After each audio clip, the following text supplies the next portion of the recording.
Ahojte študentíci, vítajte opäť pri ďalšom videu. V dnešnom videu si budeme rozoberať morfológiu, tak poďme sa vrhnúť rovno na to. Poznámky k tejto téme nájdete na našom Hero Hero, taktiež tam nájdete aj testík, pokiaľ by ste sa chceli otestovať, či tomuto učivu naozaj správne rozumiete. Taktiež tam nájdete vypracované aj všetky maturitné témy zo slovenčiny a literatúry, k nim podcasty, poznámky a taktiež robíme aj témy na želania. Tak určite sa choďte na to pozrieť a poďme rovno na video. Čo je to morfológia a zaradenie k jazykovej rovine? Morfológia patrí do tvarovej roviny jazyka, ktorú voláme aj tvaroslovie. Skúma slovné druhy, gramatické kategórie a taktiež aj vzory. Jej základnou jednotkou je morféma, čiže tvar slova. Známe je aj to, že ak spojíme lexikálnu časť slova, teda časť slova, ktorá nesie význam, to je tá časť slova, ktorá sa pri skloňovaní nemení. Teda tá časť slova, ktorá ostáva aj pri skloňovaní stále rovnaká. A potom máme gramatickú časť slova, ktorá sa ohýba, teda skloňuje alebo časuje. A teda keď spojíme lexikálnu časť slova a gramatickú časť slova, vznikne nám gramatický tvar slova. Aby sme si to lepšie vedeli predstaviť, povieme si príklad. Máme napríklad slovo ryba. Keď skloňujeme slovo ryba, tak máme ryba, bez rýb, s rybami, o rybách. Vždy nám slovo rýb ostáva rovnaké aj pri skloňovaní. To znamená, že toto je tá lexikálna časť slova. A pri slove ryba, to samostatné a na konci, je gramatická časť. Teda to a ho skloňuje alebo časuje, teda ohýba. Táto časť zaujíma morfológiu. Všetko za rýb je gramatická časť slova. Morfológiu teda veľmi zaujímajú slovné druhy, tak si ich poďme rozdeliť a charakterizovať. Konkrétne poznáme 10 slovných druhov a v latinčine ich voláme aj partes orationis. Poznáme podstatné mená, prídavné mená, zámená, číslovky, slovesá, príslovky, predložky, spojky, častice a citoslovcia. Pokiaľ potrebujete vedieť aj latinský názov, tak sú to substantíva, adjektíva, pronomina, numerália, verba, adverbia, propozície, konjunkcie, partikuly a interjekcie. Z hľadiska delenia slovných druhov, tak máme 3 druhy delenia slovných druhov. A máme sematické, teda významové hľadisko, syntaktické hľadisko a morfologické hľadisko. Podľa toho prvého kritéria, semantického, teda významového hľadiska, rozdeľujeme slovné druhy na plnovýznamové a neplnovýznamové. Plnovýznamové tam zaraďujeme prvých 6. A k neplnovýznamových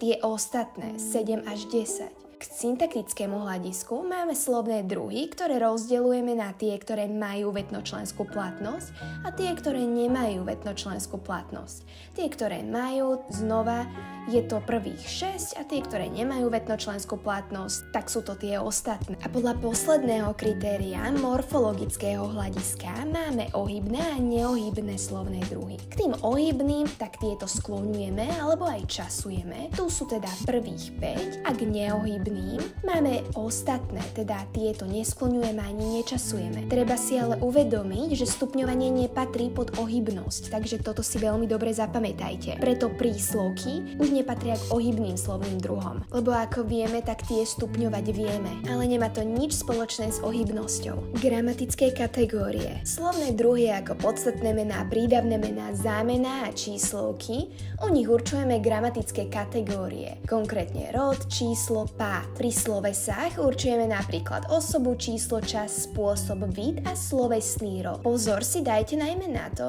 že skloňovacie vzory nepatria medzi gramatické kategórie, čo je veľmi častá chyba. Poďme sa teda najprv pozrieť na gramatické kategórie podstatných mien, prídavných mien, zámen a čísloviek. Pri nich teda určujeme, ako som spomínala, už rod, číslo a pár. Rod určujeme mužský, ženský a stredný, latinské názvy maskulinum, feminimum alebo neutrum. Číslo určujeme jednotné množné, jednotné singulár a množné plurál. Kedysi dávno sme určovali aj duál, to sme určovali pri párových častí ľudského tela. A potom určujeme aj pád, konkrétne nominatív, genitív, datív, akuzatív, lokál, inštrumentál. Máme aj vokatív, ale dnes je už málo používaný. Ten ten sa používal na oslovenie. A pýtali sme sa na to, kto čo. Pri slovesách máme slovesné gramatické kategórie. Už som spomínala, určujeme tú osobu, určujeme prvú, druhú, tretiu osobu. Pri týchto osobách určujeme aj číslo, jednotné, singulár, množné, plurál a v histórii sme mali aj duál. Ďalej určujeme aj čas. Minulý, prítomný, budúci, minulý préteritum, prítomný présent a budúci futurum. Spôsob pri slovesách máme oznamovací, rozkazovací a podmieňovací. Oznamovací indikatív, rozkazovací imperatív a podmieňovací kondicionál. Oznamovací spôsob majú tie, kde je veta ukončená bodkou alebo aj otáznikom. Rozkazovací spôsob je taký, kde máme na konci výkričník. A podmieňovací vieme vtedy, keď máme slovné spojenie ako bol by som prišiel, bol by som ti povedal a podobne. Pri určovaní vidu určujeme dokonavý a nedokonavý. Pri dokonavom sa skončil dej alebo sa začne a nedokonavý dej prebieha alebo ho upravujem. Pri slovesnom rode určujeme činný alebo trpný. Činný, teda aktívum, máme napríklad umývam okno a trpný pasívum, okno sa umýva alebo okno je umývané. Takže rozdiel je v tom, pri činnom slovesnom rode, že umývam okno. Kto ho umýva? Ja ho umývam, to okno. Vieme, že ho niekto konkrétne umýva, ale pri slovesnom trpnom rode okno sa umýva. Nevieme, kto ho umýva. Podstatné mená. Poďme si hĺbšie charakterizovať podstatné mená, teda substantíva. Sú to teda plnovýznamové slovné druhy a pomenúvajú osoby, zvieratá, rastliny, veci, vlastnosti, taktiež aj vnútorné stavy človeka. Už sme si spomínali, že gramatické kategórie pri nich určujeme rod, číslo a pád. A podstatné mená podľa významu máme vlastné a všeobecné. Vlastné podstatné mená sú také, ktoré sa píšu s veľkým písmenom. Sú to napríklad mená veci alebo ľudí, ako napríklad Jano, Janka, Kriváň, Slováci a podobne. Pri všeobecných podstatných menách tieto podstatné mená sa píšu s malým písmenom a tie ešte rozdeľujeme na konkrétne a abstraktné. Konkrétne sú také, ktoré sa vedia chytiť a abstraktné tie, ktoré chytiť nevieme. Abstraktné podstatné mená sú napríklad múdrosť, vzdialenosť, čítanie, deň, všetky veci, ktoré nevieme chytiť. A konkrétne sa delia ešte na počítateľné a nepočítateľné. Počítateľné máme napríklad muž, kvet, teda vieme spočítať tých mužov aj kvetov a potom máme ešte aj pomnožné, teda nožnice, kde nevieme dať jednotné číslo. Nepovieme nožnica, povieme rovno nožnice, aj keď myslíme iba jednu vec. A potom máme nepočítateľné, ktoré ešte rozdeľujeme na látkové a hromadné. Tie látkové sú merateľné, teda vieme ich zmerať, ako napríklad železo alebo čaj, vieme ich zmerať a hromadné, tak tie sú nemerateľné. Napríklad ľudstvo, nevieme spočítať celé ľudstvo, alebo zver, je ich veľmi veľa. Vzory pri rodoch. Pri podstatných menách určujeme taktiež aj vzory, ale povedali sme si, že to nepatrí ku gramatickým kategóriám. Vzory určujeme takisto ako v mužskom rode, aj ženskom, aj strednom. V mužskom rode určujeme vzory ako chlap, hrdina, dub a stroj. Pri ženskom rode určujeme žena, ulica, dlaň a kost a stredný rod určujeme mesto, srdce, vysvedčenie a dievča. Pri mužskom rode vzory chlap, hrdina, dub a stroj, podstatné mená mužského rodu, ktoré sa skloňujú podľa vzoru chlap, sú také podstatné mená, ktoré sú životné, teda všetko, čo žije a má mužský rod a nekončí sa na písmeno A, ako napríklad robotník.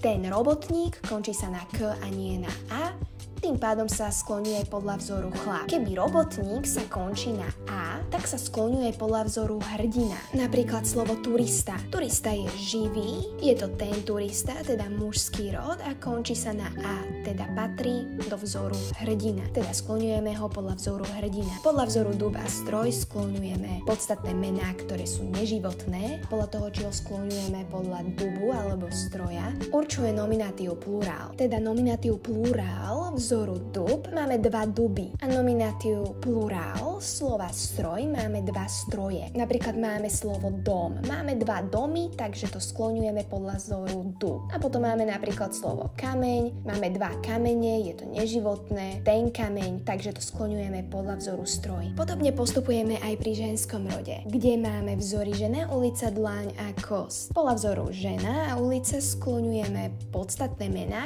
ktoré sú zakončené na A. Taktiež si to dáme do nominatívu plurálu. Máme dve ženy a máme dve ulice. A podľa vzoru dlaň a kosť skloňujeme podstatné mená ženského rodu, ktoré sú neživotné, a taktiež sa pozeráme na nominatív plurál. Máme dve dlane a máme dve kosti. Takže tie podstatné mená ženského rodu, ktoré sa končia na e, tak skloňujeme podľa vzoru dlaň, a tie, ktoré sa končia na i, tak kosť. Pri strednom rode skloňujeme podstatné mená, ktoré sú neživotné, a máme tu teda vzory mesto, srdce, vysvedčenie a dievča. Podľa vzoru mesto skloňujeme tie podstatné mená, ktoré sú zakončené na o.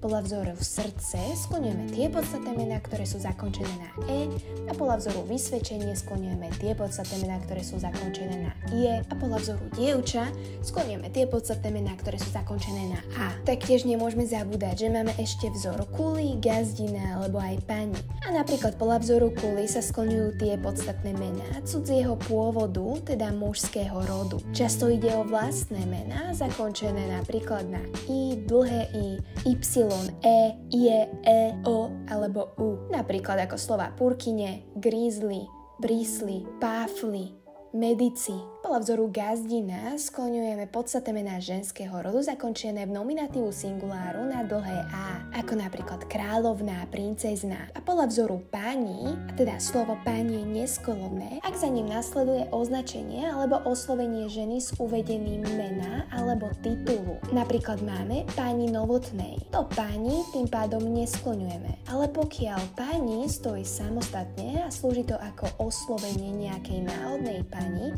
tak slovo pani je sklonné. Napríklad prišiel bez panej, o neznámych paniach, videl som paniu. Poznámky k tejto téme nájdete na našom Hero Hero. Taktiež tam nájdete aj testík, pokiaľ by ste sa chceli otestovať, či tomuto učivu naozaj správne rozumiete. Taktiež tam nájdete vypracované aj všetky maturitné témy zo slovenčiny a literatúry, k nim podcasty, poznámky, a taktiež robíme aj témy na želania. Tak určite sa choďte na to pozrieť a poďme rovno na video. A dostali sme sa na koniec celého tohto videa.